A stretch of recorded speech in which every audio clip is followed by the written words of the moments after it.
Kita ke informasi lainnya, Saudara. Seorang oknum kepala desa di Kabupaten Polewali Mandar, Sulawesi Barat ditetapkan sebagai tersangka pelanggaran pemilu setelah mengkampanyekan salah satu calon legislatif.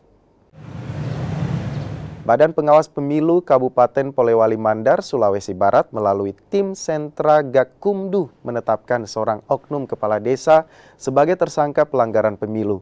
Kepala Desa Sumarang berinisial S di Kecamatan Campalagian terbukti tidak netral dan turut mengkampanyekan salah seorang calon legislatif.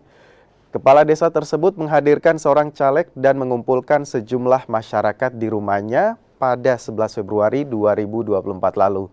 Atas pelanggaran tersebut, Kepala Desa S terancam hukuman 1 tahun penjara dan denda 12 juta rupiah.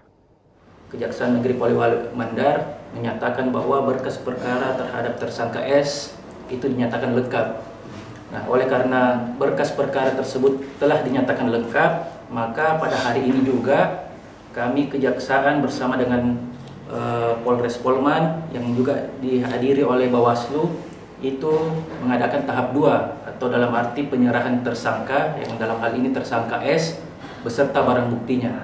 Nah, kemudian terhadap tersangka S ini yang menjabat sebagai kepala desa di salah satu desa yang ada di Kecamatan Campalagian, itu diduga yang dengan sengaja membuat keputusan atau melakukan tindakan menguntungkan atau merugikan salah satu peserta pemilu dalam masa kampanye yang dilakukan pada hari Kamis tanggal 11 Januari 2024 sebagaimana diatur dan diancam pidana dalam pasal 490 junto pasal 282.